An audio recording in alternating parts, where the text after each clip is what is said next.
تفصیل زیادہ ہو رہی ہے. ہاں جی اچھا جی. اس کے بعد ہے آیت نمبر 11 کہ کالو یا ابانا مالکا, انہوں نے کہا کہ ہمارے باپ کیوں آپ یوسف علیہ السلام کے بارے میں ہمارا اعتبار نہیں کرتے, حالانکہ ہم تو اس کے دل سے خیر خواہ ہیں. کل ہمارے ساتھ جانے دیجئے کہ کھائے پیے کھیلے کودے, ہم اس کی حفاظت کے ذمہ دار ہیں. باپ نے کہا یہ بات مجھے غم میں ڈالتی ہے کہ تم اسے اپنے ہمراہ لے جاؤ, میں ڈرتا ہوں کہ کہیں ایسا نہ ہو کہ اسے بھیڑیا کھا لے اور تم اس سے غافل رہو, تم کو معلوم ہی نہ ہو سکے. انہوں نے کہا کہ بھلا یہ کیسے ہو سکتا ہے کہ بھیڑیا اسے کھا لے اور ہمارا ایک پورا جتھا موجود ہے, اگر ایسا ہو تو ہم تو بڑے نکمے ہوں گے. پھر جب یہ لوگ یوسف علیہ السلام کو ساتھ لے گئے اور اس پر اتفاق کر لیا کہ اس کو اندھے کنویں میں ڈال دیں, تو ہم نے یوسف علیہ السلام پر وہی بیچی کہ ایک دن آنے والا ہے جب ان کا یہ معاملہ تو انہیں جتائے گا اور وہ نہیں جانتے ہوں گے. اور وہ اپنے باپ کے پاس شام کو روتے پیٹتے ہوئے آئے. انہوں نے کہا کہ ہمارے باپ, ہم ایک دوسرے سے آگے نکل جانے کے لیے دوڑ میں لگ گئے اور یوسف علیہ السلام کو اپنے سامان کے پاس چھوڑ دیا. بس ایسا ہوا کہ بھیڑیا آ نکلا اور یوسف علیہ السلام کو کھا گیا, اور ہم جانتے ہیں کہ آپ ہماری بات کا یقین کرنے والے نہیں, اگرچہ ہم کتنے ہی سچے ہیں. اور وہ یوسف علیہ السلام کے کرتے پر جھوٹ موٹ کا خون لگا لائے تھے. باپ نے کہا نہیں, یہ تو ایک بات ہے جو تمہارے نفسوں نے گھڑ کر تمہیں خوشنما کر کے دکھا دی ہے. خیر میرے لیے اب صبر کرنا ہے, اور صبر بھی بہترین پسندیدہ, اور جو کچھ بیان کرتے ہو اس پر اللہ ہی سے مدد مانگنی ہے. بات تو صحیح ہے کہ ایک بچہ اس طرح قتل ہو جائے تو صبر کیسا صبر ہوگا. انہوں نے کہا صبر کرنا ہے, اور وہ بڑا ہی بہترین صبر ہوگا جو میں کروں گا, کیونکہ ان چیزوں پہ صبر بڑی مشکل سے آتا ہے. تو آپ یہ دیکھیں کہ میں پتہ نہیں آپ کو ایک اور بھی بات بتانے لگی تھی کہ ایک تو جب انسان جھوٹی پلاننگ کرتا ہے نا, تو واقعی جھوٹی پلاننگ کی ہوتی ہے, اس میں جھوٹ نظر آ ہی جاتا ہے. اب جب بھیڑیے نے یا شیر نے کسی نے بچے کو کھایا ہے تو وہ اتنے آرام سے قمیض اتار کے کھا گیا. قمیض کے تو اس نے چیتھڑے اڑا دیے ہوں گے, اور یہ پوری کی پوری اس کی قمیض اتار کے اس پہ کسی جانور کو مار کے اس کے دھبے لگا کے لائے ہیں. تو پتہ چل ہی جاتا ہے. اسی طرح عام مجرم بھی یہ جو کرتے ہیں جرم, تو آپ دیکھ لیں ہماری جو پولیس ہوتی ہے وہ کسی نہ کسی طرح نتیجے پہ پہنچ جاتی ہے, کوئی نہ کوئی ہاتھ میں لگ ہی جاتا ہے نا سراغ, تو پتہ چل جاتا ہے کیونکہ جھوٹ جو ہوتا ہے نا وہ پکڑا جاتا ہے. اللہ اکبر. اس کے بعد پھر ہے کہ ایک قافلہ کا اس پر سے گزر ہوا, اور قافلہ والوں نے پانی کے لیے اپنا سکہ بھیج دیا. پھر جو ہی انہوں نے اپنا ڈول لٹکایا تو وہ پکار اٹھا کہ کیا ہی خوشی کی بات ہے, یہ تو ایک لڑکا ہے.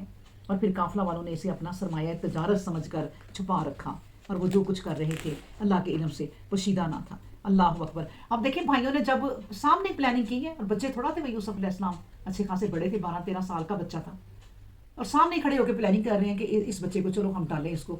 تو وہ بھائی ہیں ان کے, ظاہر ہے بچہ تو اپنے بھائی سمجھتا ہے, وہ ان کو اپنی حفاظت والا سمجھ رہا ہے کہ میری حفاظت کریں گے.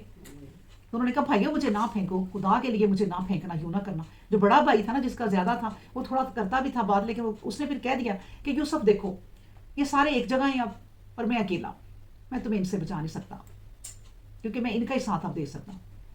تو اینڈ تک کہتے ہیں کہ بچے یوسف علیہ السلام نے بنیوں سے اپنے ہاتھ دبا کے پکڑے رکھے کہ بھائیو مجھے نہ پھینکو.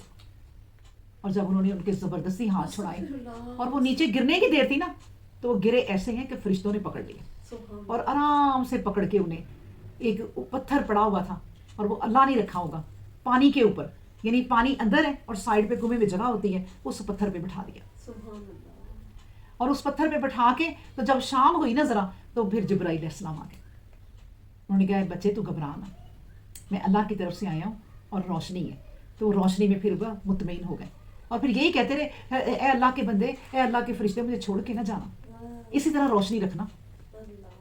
اور اسی طرح وہ 3 دن آتے رہے جبرائیل علیہ السلام اور روشنی کرتے رہے, اور 3 دن بھائی کنویں میں آ کے باہر باتیں کرتے رہے کہ دیکھیں کیا حال ہے, دیکھیں کیا کر رہا ہے, کیونکہ ایک ہوتا ہے نا پھر کہ ہم دیکھیں ذرا جو ہم نے کیا کام اس کا کیا بنا. تو جب وہ بھائیوں کی آواز سنتے پھر آوازیں دیتے کہ بھائی مجھے نکال لو, خدا کے لیے مجھے نکال لو. یہاں تک کہ اسی بھائی نے جو ذرا ترس رکھتا تھا نا دل میں, پھر آواز دی کہ یوسف میں نہیں نکال سکتا, اب تمہیں یہیں رہنا پڑے گا. 3 دن جا کے باپ سے چوری دیکھتے رہے کہ دیکھیں کیا ہوتا ہے. پھر وہ قافلے والے آئے تو انہوں نے قافلے والے کو بھی دیکھ لیا. پھر جب قافلے والوں نے وہ نکال لیا تو آ کے سارے ارد گرد کھڑے ہو گئے. انہوں نے کہا یہ تو غلام ہمارا ہے. اور وہ یوسف علیہ السلام بچے تھے, گھبرائے ہوئے تھے, کچھ بھی نہیں بول سکے. 3 دن جو ایک بند کنویں میں رہے, آخر اثر تو ہوتا ہے. تو انہوں نے کہا یہ ہمارا غلام ہے بھاگا ہوا, تو یہ تم کہاں لے کے جا رہے ہو؟ انہوں نے کہا نہیں یہ تو ہمیں ملا ہے. انہوں نے کہا پھر اس کی قیمت دو. انہوں نے چند سکے دیے. انہوں نے کہا یہ تم لے لو. پھر سکے بھی لے کر آئے, بھائی کو بیچا, اور وہ پھر چلے گئے. تو یوسف علیہ السلام پھر انہیں دیکھتے ہی رہ گئے کہ میرے بھائیوں نے مجھے اب ان کے حوالے کر دیا، اور وہ وہاں لے گئے. اللہ اکبر. اس کے بعد پھر آیت ہم پڑھتے ہیں 21. اور پھر انہوں نے یوسف علیہ السلام کو بہت کم داموں پر، دیکھیں نا کہ وہی بات جو میں نے آخری سنائی، بہت کم داموں پر کہ گنتی کے چند درہم تھے فروخت کر دیا، اور وہ اس معاملہ میں زیادہ کی خواہش مند ہی نہ تھے. اور اہل مصر میں سے جس شخص نے یوسف علیہ السلام کو خریدا تھا وہ اسے لے کر اپنے گھر آیا اور اپنی بیوی سے بولا کہ اسے عزت کے ساتھ رکھنا، عجب نہیں کہ یہ ہمیں فائدہ پہنچائے، یہ اسے اپنا بیٹا یا ہم اپنا بیٹا ہی بنا لیں. دیکھو اس طرح ہم نے یوسف علیہ السلام کا قدم سرزمین مصر میں جما دیا، اور مقصود یہ تھا کہ باتوں کا نتیجہ مطلب نکالنا سکھا دیں، اور اللہ کو جو معاملہ کرنا ہوتا تھا وہ کر کے رہتا ہے، لیکن اکثر آدمی نہیں سمجھتے. اللہ اکبر. اب دیکھیں جا کے مصر کے بازار میں ایک جگہ تھی جہاں پہ غلام بکتے تھے، وہاں بٹھا دیا یوسف علیہ السلام کو بھی، اور پھر ان کی بولی لگتی تھی. اور یہ خریدا پھر اتنا پیارا بچہ تھے، ظاہر ہے اتنے پیارے بچے تھے، خوبصورت تھے. کہتے ہیں یوسف علیہ السلام کا حسن آدھی دنیا کا حسن ہے، اور یوسف علیہ السلام جو ہے وہ نبی کریم صلی اللہ علیہ وسلم سے مشابہ ہیں، وہ بھی اتنے پیارے تھے ماشاءاللہ. تو جب انہیں بہت ہی پیارا بچا، انہوں نے مہنگے سے مہنگا دام لگا رہے تھے اس کا، تو پھر آخر کس نے خریدا؟ پھر وزیر نے، اور وہ بادشاہ کا وزیر تھا، بادشاہ نہیں تھا. اور اس کی بیوی کا نام تھا پھر رائل کو اس طرح کر کے نام ہے، لیکن زلیخا مشہور ہو گیا، اور اصل نام ان کا رائل تھا کوئی. اللہ اکبر. اس کے بعد پھر جب ایسا ہوا کہ یوسف علیہ السلام اپنی جوانی کو پہنچا تو ہم نے اسے کارفرمائی کی قوت اور علم کی فراوانی بخشی. ہم نیک عملوں کو ایسا ہی بدلہ دیتے ہیں. اور جس عورت کے گھر میں یوسف رہتا تھا وہ اس پر ڈورے ڈالنے لگی کہ وہ بے قابو ہو کر بات مان جائے، اور اس نے دروازے بند کر دیے اور بولی لو اب آؤ. یوسف علیہ السلام نے کہا معاذ اللہ، بلا شبہ وہ میرا رب ہے، اس نے مجھے عزت کے ساتھ جگہ دی ہے، اور حد سے گزرنے والے کبھی فلاں نہیں پا سکتے. اللہ اکبر. اس پر نا میں آپ کو چلے تھوڑی سی آیتیں اور سناتی رہوں، تو پھر میں آپ کو بڑی پیاری ایک حدیث سناتی ہوں. اور عورت یوسف علیہ السلام کے پیچھے پڑ گئی، اور یوسف بھی اس کی طرف سے متوجہ ہو جاتا اگر اس کے پروردگار کی دلیل اس کے سامنے نہ آ گئی ہوتی. اس طرح ہم نے برائی اور بے حیائی کی باتیں اس سے دور رکھی. بلا شبہ وہ ہمارے ان بندوں میں سے تھا جو برگزیدگی کے لیے چن لیے گئے تھے. دیکھیں اللہ تبارک و تعالیٰ جن بندوں کو خود چنتا ہے نا، ان سے برائیاں خود ہی دور کر دیتا ہے. جیسے مدینہ جو ہے نا، وہ بھی اپنے اوپر سے برائیاں دور کر دیتا ہے. میں یہ کہہ رہی ہوں کہ جب اللہ کسی بندے کو چن لیتا ہے نا، تو برائیوں سے خود ہی اس کو دور رکھتا ہے. اور کیوں چنتا ہے؟ اس کی پاکیزگی کی وجہ سے. اس کا دل پاک ہوتا ہے، اور وہ بچپن سے ہی دیکھے نا صحیح باتیں کرتے تھے. وزیر نے چنا نا تو وزیر بچپن سے اس بچے سے مشورے لیتے تھے کہ یار یہ بچہ کوئی اللہ کا بچہ ہے، اتنے مشورے صحیح دیتے ہیں. اسی طرح نبی کریم صلی اللہ علیہ وسلم کا میں بتانے لگی تھی کہ نبی کریم صلی اللہ علیہ وسلم بھی جب بچے تھے نا، کوئی 12-13 سال کے، تو ان کے چچا وغیرہ سارے انہیں ایک میلے میں لے گئے. وہاں جا کے نا وہ گانے شانے تالیاں ڈولکیاں جو تماشے اللہ نے وہ نہیں دکھانے تھے. وہ ایک پتھر پہ جا کے نبی کریم صلی اللہ علیہ وسلم بیٹھے ہیں، ان کی آنکھ لگ گئی، اور وہ اتنی دیر سوئے رہے اور انہوں کو نہیں پتا کیا ہوا ہے. کوئی بچے کے ذہن میں بات نہیں جانے دی اللہ نے کہ یہ والی باتیں ان کی.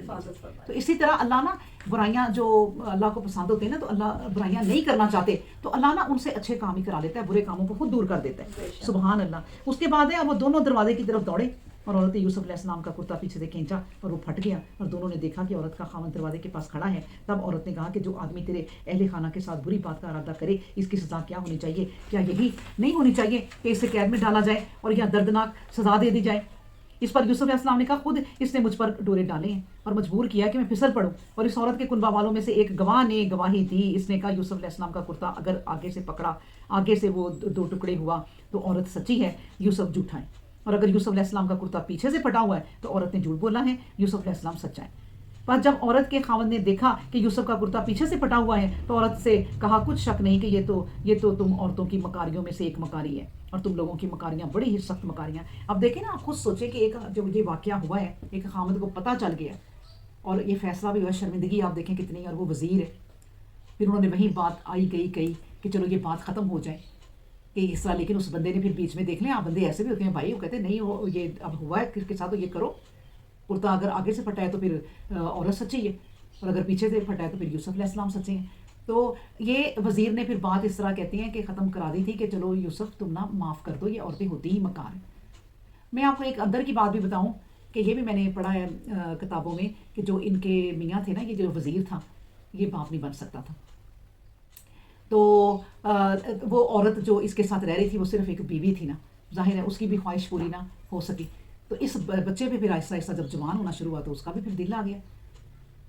تو بس اندر جو چل رہی ہوتی ہیں باتیں نا، اس وقت بھی دنیا میں جو جس وقت وہ بڑی باتیں پھر ہوتی ہیں. اچھا پھر اس کے بعد ہے آیت نمبر 27. اگر یوسف کا کرتا پیچھے سے یہ ہو گیا، پر جب عورت کے خاوند نے دیکھا کہ یوسف یہ بھی ہو گیا، اے یوسف علیہ السلام اسے درگزر کر دے، اور اے عورت اپنے گناہ کی معافی مانگ لے، بلا شبہ تو ہی خطا بار ہے. اللہ اکبر. پھر جب اس معاملے کا چرچا پھیلا تو شہر کی بعض عورتیں کہنے لگیں دیکھو عزیز کی بیوی اپنے غلام پر ڈورے ڈالنے لگی اور اسے اپنی طرف راغب کر لے. دراصل وہ اس کی چاہت میں دل ہار گئی ہے اور ہمارے خیال میں تو وہ صریح بد چلنی میں پڑ گئی ہے کہ اپنے غلام پر رجھ گئی ہے. جب اس نے مکاری کی یہ باتیں سنی تو انہیں بلوایا اور ان کے لیے مسندیں راستہ کی اور پھر ہر ایک کو ایک چھری پیش کر دی. پھر یوسف علیہ السلام سے کہا کہ ان سب کے سامنے جب نکل آؤ. تو جب یوسف علیہ السلام نکل آیا اور عورتوں نے دیکھا تو وہ اس کی بڑائی کی قائل ہی ہو گئی. انہوں نے اپنے ہاتھ کاٹ ڈالے اور پکار اٹھی سبحان اللہ, یہ تو انسان ہی نہیں ہے, ضرور ایک فرشتہ ہے بڑے مرتبے والا. اللہ اکبر. اب دیکھیں میں نے آپ کو حدیث سنانی تھی, بخاری اور مسلم نا دونوں میں ہے کہ رسول اللہ صلی اللہ علیہ وآلہ وسلم نے فرمایا کہ 7 قسم کے لوگ ہیں دنیا میں جو اللہ کے عرش کے سائے کے تلے ہوں گے, جن پہ اس وقت دنیا میں قیامت برپا ہوگی, حشر ہوگا, قیامت ہوگی, جہنم باہر آئی ہوگی اور ان پہ کوئی غم اور دکھ نہیں ہوگا. اور وہ 7 قسم کے لوگ کون ہیں جس میں سے سب سے پہلے نبی کریم صلی اللہ علیہ وسلم نے فرمایا عادل بادشاہ جو انصاف کرے, وہ بھی اللہ کے عرش کے سائے کے تلے ہوگا. اور پھر بتایا کہ وہ جوان مرد اور عورت جس نے اپنی جوانی اللہ کی عبادت میں گزار دی. دیکھیں جوانی کی جو عبادت ہے نا وہ بڑھاپے کی عبادت کے برابر نہیں ہو سکتی. پھر وہ شخص جس کا دل کسی مسجد میں اٹکا رہا اور مسجد سے محبت ہے, مسجد سے نماز پڑھ کے بھی آ رہے پھر مسجد کی دھن میں بیٹھا رہے کہ ہم نے پھر جانا ہے. اللہ اکبر. وہ بھی شخص اور عورت اللہ کے عرش کے سائے کے تلے ہوں گے. پھر بتایا نبی کریم صلی اللہ علیہ وسلم نے کہ 2 ایسے شخص جو اللہ کی باتوں پر ہی راضی ہو جائے اور اللہ کی باتوں کے لیے ہی لڑے اور اللہ کی باتوں کی وجہ سے پھر جدا ہو جائیں ایک دوسرے سے, وہ بھی اللہ کے عرش کے سائے کے تلے جمع ہوں گے. اور پھر اس کے بعد بتایا کہ وہ شخص جو صدقہ دیتا ہے مگر اتنی پوشیدگی سے کہ ایک ہاتھ سے دے اور دوسرے ہاتھ کو پتہ بھی نہ چلے, وہ بھی عرش کے سائے کے تلے ہوگا. پھر وہ شخص جو کبھی تنہائی میں بیٹھا ہو اور اسے اللہ یاد آ جائے اور اس کی آنکھوں میں آنسو آ جائے. بتائیں کتنا آسان ہے عرش کے نیچے جانا. سبحان اللہ کہ یہ باتیں اپنا لو. پھر بتایا کہ وہ نوجوان جس کو اللہ نے حسن و جمال بھی دیا اور کوئی حسن و جمال والی عورت اس کے سامنے آ جائے اور اس کو یہ موقع بھی ہو اور وہ صرف اللہ کی خاطر چھوڑ دے اور وہ اللہ کے عرش کے سائے کے تلے ہوگا جیسے یوسف علیہ السلام. سبحان اللہ. پھر اس کے بعد ہے آیت نمبر ہم پڑھتے ہیں 32. تب وہ بولی کہ تم نے دیکھا یہ ہے وہ آدمی جس کے بارے میں تم نے مجھے تانے دیے تھے. ہاں بے شک میں نے اس کا دل اپنے قابو میں لینا چاہا تھا مگر وہ بے قابو نہ ہوا. اور اب بھی اگر اس نے میرا کہا نہ مانا تو ضرور ایسا کروں گی, قید کیا جائے گا اور بے عزتی میں پڑے گا. اب دیکھیں نا یہ عورتوں کی باتیں یوسف علیہ السلام نے سنی اور وہ اس وقت اس نے حکم دیا یوسف میں تمہیں بناؤں گی تو آ جانا. ظاہر ہے وزیر کی بیوی تھی. جب وہ آئی ہیں تو یہ عورتوں نے جب حال دیکھا کہ یہ تو بڑا ہی کوئی خوبصورت لڑکا ہے, اللہ کا کوئی فرشتہ ہے, تو یہ باتیں جب سنی تو یہ اگلی آیتیں جب یوسف علیہ السلام اب اللہ سے کہیں گے کہ اللہ اس سے تو بہتر قید ہے, کیونکہ ابھی بھی یہ عورت کہہ رہی ہے کہ میں اس کو کر کے رہوں گی قابو. اللہ اکبر. یوسف علیہ السلام نے اللہ کی حضور دعا کی کہ میرے پر رب مجھے قید میں رہنا اس بات سے کہیں زیادہ پسند ہے جس کی طرف یہ عورتیں مجھے بلا رہی ہیں. اگر تو نے مجھے ان کے مکاریوں کے دام سے نہ بچایا تو عجب نہیں کہ میں ان کی طرف جھک پڑوں اور ان لوگوں میں سے ہو جاؤں جو ناشناس ہیں. اللہ. اب آج کے دور میں بھی آپ دیکھ لینا کہ یہ جو میڈیا ہے, پہلے ہوتا تھا ایک ان عورتوں کا جو پوری عورتیں ہیں ایک خاص بازار ہوتا تھا, وہاں چل کے لوگوں کو جانا پڑتا تھا اور وہی جاتا تھا جن کے پاس جیب میں پیسہ بڑا ہوتا تھا. لیکن اب کیا ہوتا ہے, اب اس پر اگلیاں اپنا چینل بنا کے بلاتی ہیں اور یہ جو وہ بلاتی ہیں ان میں شریف بچے بھی دیکھ رہے ہوتے ہیں. اب وہ سب کو پتہ چل رہا ہوتا ہے. تو یہ اب ان چیزوں سے بچنا اور دیکھ کر بھی بچنا. ایک میڈیا میں حسین عورت جو بلا رہی ہے اور سارا کچھ بتا رہی ہے کہ یہ ٹائم ہے اور یہ گھر ہے, یہ پھر بھی کوئی بچہ نہ جائے. انشاءاللہ اللہ تبارک و تعالیٰ ایسے بچے ہی پیدا کرے اور ایسے ہی بچے رکھے تو وہ بھی بہشت کے سائے کے تو نہیں ہوں گے نا سارے. اور آج کل تو یہ عام ہو گئی ہے بات, اور آج کل برائی سے بچنا اللہ تبارک و تعالیٰ ان کو پتہ نہیں کتنے درجے اور دے دے. سبحان اللہ. اس کے بعد پھر انہوں نے کہا آیت نمبر 35 میں آیت نمبر 34 ہی ہے کہ تو اس کے پروردگار نے اس کی دعا قبول کر لی اور اس سے عورتوں کی مکاریاں دفع کر دیں. بلا شبہ وہی ہے سننے والا اور جاننے والا. اب پھر اگرچہ وہ لوگ نشانیاں دیکھ چکے تھے پھر بھی انہیں یہی بات ٹھیک دکھائی دی کہ ایک خاص وقت کے لیے یوسف کو قید میں ڈال دیا جائے. اچھا پھر قید کیوں ڈالی گئی؟ قید اس لیے قید میں ڈالا گیا کہ اب دیکھا کہ زیادہ باتیں ہو رہی ہیں معاشرے میں, یعنی کہ اب وزیر کو اپنی عزت کے نہ نالے پڑ گئے. وہ معاملہ انہوں نے دبایا تھا لیکن وہ دبا نہیں. انہوں نے کہا کہ اب بہتر ہے کہ یوسف کو میں جیل میں ڈال دوں تاکہ لوگ یہ بات بھول جائیں. آج بھی دنیا کے نیک لوگ جو اللہ کی راہ میں چلتے ہیں تو پکڑ کے لوگ انہیں جیل میں ڈال دیتے ہیں اور قومیں ایسی ہوتی ہیں کہ آہستہ آہستہ دیکھنے بھول جاتی ہیں پھر اس شخص کو جو ان کے لیے نکلا تھا، جو ان کے لیے نکلے وہ ان کو جیل میں ڈال دیا اور پھر دنیا کو ایسی رنگینیوں میں لگایا کہ وہ پھر آہستہ آہستہ اس شخص کو بھول جاتی ہیں۔ تو یہ تو اللہ کا نبی ہے، اللہ اکبر۔ پھر یوسف علیہ السلام کے ساتھ 2 جوان آدمی بھی قید خانے میں داخل ہوئے، اور ان میں سے ایک نے کہا مجھے ایسا دکھائی دیتا ہے کہ میں شراب نچوڑ رہا ہوں، دوسرے نے کہا مجھے ایسا دکھائی دیتا ہے کہ سر پر روٹیاں اٹھائے ہوئے ہوں اور پرندان کو کھا اور پرندے ان کو کھا رہے ہیں، ہمیں بتلاؤ اس بات کا نتیجہ کیا نکلتا ہے؟ پھر دیکھتے ہیں کہ تم بڑے نیک آدمی ہو۔ یوسف علیہ السلام نے کہا قبل اس کے کہ تمہارا مقررہ کھانا تم تک پہنچے تمہارے خوابوں کا حال میں تمہیں بتلا دوں گا، اس بات کا علم بھی مجھے ملا ان باتوں کے ہے جو میرے پروردگار نے مجھے تعلیم دی ہے، اور میں نے ان لوگوں کی ملت ترک کی جو اللہ پر ایمان نہیں رکھتے بلکہ اللہ کے دین کے منکر ہیں اور آخرت کے بھی منکر ہیں۔ میں نے اپنے باپ دادوں یعنی ابراہیم، اسحاق، یعقوب علیہ السلام کی ملت کی پیروی کی ہے۔ اولاد ابراہیم علیہ السلام ایسا نہیں کر سکتے کہ کسی کے ساتھ کسی چیز کو بھی شریک ٹھہرائیں، یہ اللہ کا ایک فضل ہے جو اس نے ہم پر اور بعض دوسرے لوگوں پر کیا ہے، لیکن اکثر آدمی ہیں جو اس نعمت کا شکر نہیں بجا لاتے۔ اے یاران مجلس، کیا جدا جدا معبودوں کا ہونا بہتر ہے یا اللہ کا جو یگانہ اور سب پر غالب ہے؟ ما تعبدون من دونہ، تم اس کے سوا یعنی اللہ کے سوا جن ہستیوں کی بندگی کرتے ہو ان کی حقیقت اس سے زیادہ کیا ہے کہ وہ محض چند نام ہے جو تمہارے باپ دادوں نے رکھ لیے ہیں، اور اللہ نے ان کے لیے کوئی سند نہیں اتاری، نہ کہیں ایسا حکم دیا۔ حکومت تو اللہ کی ہے، اس کا فرمان یہ ہے کہ اس کی بندگی کرو، اس کے سوا کسی کو نہ کرو، یہی سیدھا دین ہے، مگر اکثر آدمی ایسے ہیں جو نہیں جانتے۔ اے یاران قید، اب اپنے خوابوں کا مطلب سن لو۔ دیکھیں، ایک خوابوں کا مطلب سنانے کے لیے نا، اگر آپ گھر میں کسی کی دعوت کریں نا، تو اپنی دعوت کھلانے کے لیے پہلے بیٹھ کے نا چند باتیں کبھی کبھی اس محفل میں اللہ کی کر لیں، اللہ پہ کوئی گفتگو کریں، نبی پہ کوئی گفتگو کریں، سنتوں پہ کوئی گفتگو کریں، کوئی حدیثیں ایک دوسرے کو سنا دیں، کوئی آیتیں ایک دوسرے کو سنا دیں، کہ یہ ایک اچھا موقع آیا ہے کہ 10-12 افراد آپ کے خاندان کے کوئی آ کے اکٹھے ہوئے ہیں تو انہیں کوئی دین کی بات کریں۔ اور یہ اللہ تبارک و تعالیٰ کہتے ہیں کہ ایسی محفل نہ دنیا کی میری پسندیدہ محفل ہے، اور میں اس محفل کا ذکر نہ میں فرشتوں میں کرتا ہوں، تم سے اچھی محفل میں پھر تمہارا ذکر کرتا ہوں۔ اللہ اکبر۔ تو اس لیے دیکھیں، انہوں نے پہلے ان کی خوابیں سنی اور کہا بتاتا ہوں، لیکن اپنا تعارف کروایا کہ میں ابراہیم، یعقوب ان کی نسل سے ہوں، اور وہ جانتے ہوں گے کیونکہ پرانی کتابوں میں سب ان کے ذکر تھے تو وہ جانتے ہوں گے۔ انہوں نے کہا میں اس نسل سے ہوں، میں اس لیے کبھی کوئی جھوٹ نہیں بول سکتا، اور یہ جو علم تم مجھ سے پوچھ رہے ہیں نا، یہ علم میرے رب نے مجھے دیا۔ تو پہلے تقریر کی، پھر ان کو ان کی وجہ بتائی، تاکہ اور پہلے ان کے دل جو ہے نا انہوں نے جیت لیے، اور پھر جب وجہ بھی سچ بتا دی ہوگی، تعبیر بھی، تو پھر وہ اللہ والے ہو گئے ہوں گے نا۔ تو اللہ والے کرنا بھی نا بڑے فن کا کام ہے کہ آپ طریقے سے کریں کسی کو۔ اس کے بعد پھر یوسف علیہ السلام نے جس آدمی کی نسبت سمجھا تھا کہ نجات پائے گا، اس سے کہا کہ اپنے آقا کے پاس جب جاؤ، اچھا میں یہاں سے پڑھتی ہوں، یاران قید، اپنے خوابوں کا مطلب سن لو۔ تم میں ایک آدمی تو وہ ہے جو اپنے آقا کو شراب پلائے گا، اور دوسرا آدمی وہ ہے جو سولی پر چڑھایا جائے گا، اور پرند اس کا سر کھائیں گے۔ جس بات کے بارے میں تم سوال کرتے ہو وہ فیصلہ ہو چکی، اور فیصلہ انشاءاللہ یہی ہے۔ یوسف علیہ السلام نے کہا جس آدمی کی نسبت سمجھایا تھا نا کہ نجات پائے گا، اس سے کہا کہ اپنے آقا کے پاس جب جاؤ تو مجھے یاد رکھنا۔ لیکن شیطان نے اس آدمی کو یہ بات بلا دی کہ اپنے آقا کے حضور پہنچ کر اسے یاد کرتا۔ بس یوسف علیہ السلام کئی برس تک قید میں پڑا رہا۔ اللہ اکبر۔ اب دیکھیں، پیغمبر ہے نا، انہوں نے اللہ کے سوا کسی اور سے اتنی سی بات کہہ دی کہ جا کے ذرا میرا ذکر کرنا کہ وہ یوسف کو تم نے قید میں ڈالا ہوا ہے، بھول گئے ہو۔ اللہ نے کہا کہ اے یوسف میرے سے کیوں نہ کہا، اور قید اور بڑھ گئی، اور وہ پیغمبر تھے وقت کے، وہ سمجھ گئے ہوں گے۔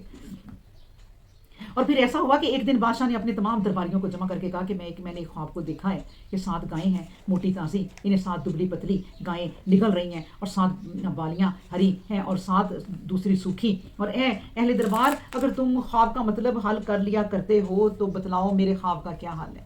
درباریوں نے کہا یہ پریشان خواب خیالات ہیں اور ہم پریشان خوابوں کے حل نہیں جانتے۔ اور جس آدمی نے ان قیدیوں میں سے نجات پائی تھی، اسے ایک عرصہ کے بعد بات یاد آئی، اور وہ بول اٹھا کہ میں اس کا نتیجہ تمہیں بتا دوں گا تو مجھے جانے دو۔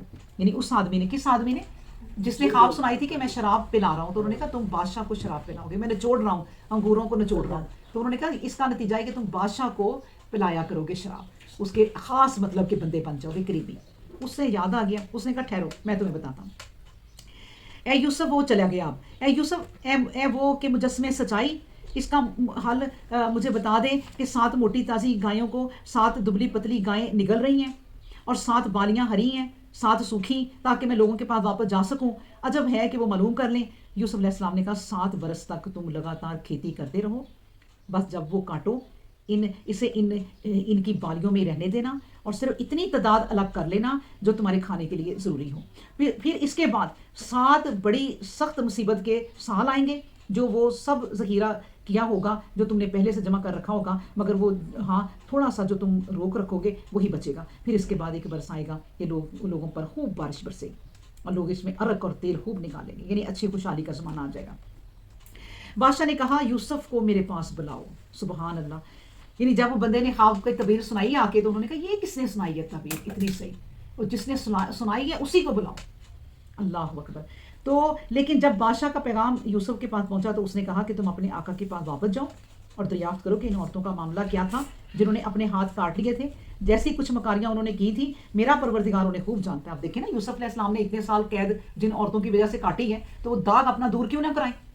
اب اللہ تبارک و تعالیٰ نے اور شعور دے دیا کہ بالکل ان سے ڈرنے کی ضرورت نہیں ہے، اپنی جو پیشانی پہ داغ لگا وہ دور کرا ہوا، یہ اللہ نے ان کے دل میں ڈالا ہوگا۔ اور بادشاہ نے ان عورتوں سے کہا کہ صاف صاف بتلاؤ۔ اب میٹنگ ہوئی ہوگی پھر اگلی کچھ دنوں بعد، پھر وہ عورتیں بلائی گئیں۔ دیکھیں بادشاہ نے ان عورتوں سے کہا کہ صاف صاف بتلاؤ وہ تمہیں کیا معاملہ پیش آیا تھا جب تم نے یوسف پر ڈورے ڈالے تھے کہ اسے اپنی طرف مائل کر لو۔ وہ بولی ہاشا اللہ، ہم نے اس میں برائی کی کوئی بات نہیں پائی۔ یہ سن کر عزیز کی بیوی بھی بول اٹھی کہ جو حقیقت تھی وہ اب ظاہر ہو گئی، ہاں میں ہی تھی جس نے یوسف علیہ السلام پر ڈورے ڈالے کہ اپنا دل ہار بیٹھے، بلا شبہ وہ بالکل سچائی۔ اب دیکھیں وہی عورتیں جو اس محفل میں آئی تھیں اور زلیخا نے بلائی تھیں، انہی عورتوں کو کہتے ہیں ڈھونڈ ڈھونڈ کے لایا گیا تھا کہ اس دن اس تاریخ کو کون کون عورتیں آئی تھیں کہ انگلیاں کاٹی گئی تھیں، کیونکہ یہ ایک واقعہ مشہور ہو گیا کہ انگلیاں جن جن عورتوں کی کٹی تھی ان کو لے کر آؤ۔ اب ان عورتوں نے کہا کہ یہ چکر تھا کہ ہم نہیں مانتی تھی کہ بھائی یہ خود ہی ایسی ہے۔ اس نے کہا دیکھو ذرا میں کیوں ایسی ہوں، کہ اس لڑکے کو دیکھو کہ وہ کیا خوبصورت لڑکا ہے۔ پھر یہ سب جب ہوگی کلیئر بات تو انہوں نے کہا کہ وہ بھی مان گئے۔ اس نے کہا نہیں اس کا کوئی قصور نہیں۔ اللہ نے وہ کیس کلیئر کرایا، یوسف علیہ السلام کو کلیئر کرایا، اور اللہ نے قرآن پاک میں یہ لکھ دیا کہ میرا پیغمبر ایسا نہیں تھا۔ سبحان اللہ۔ ذالک لیعلم انی لم اخنہ بالغیب وان اللہ لا یہدی کید الخائنین، یہ میں نے اس لیے کہا کہ اسے معلوم ہو جائے کہ میں نے پیٹھ پیچھے اس کی خیانت نہیں کی، نیز اس لیے کہ اللہ خیانت کرنے والوں کی تدبیروں پر کبھی راہ نہیں کھولتا۔ سبحان اللہ۔ مطلب یہ کہ انہوں نے کہا میں نے وزیر کی پیٹھ پیچھے، کیونکہ وزیر نے مجھے اپنا بیٹا بنایا، میں اس کی پیٹھ پیچھے ایسا کام نہیں کر سکتا تھا، اس کو بھی پتہ چل جائے۔ اللہ اکبر، الحمدللہ، سبحان اللہ، الحمدللہ، لا الہ الا اللہ، واللہ اکبر، ولا حول ولا قوۃ الا باللہ العلی العظیم، سبحان ربک رب العزۃ عما یصفون، والسلام علی المرسلین، والحمد للہ رب العالمین۔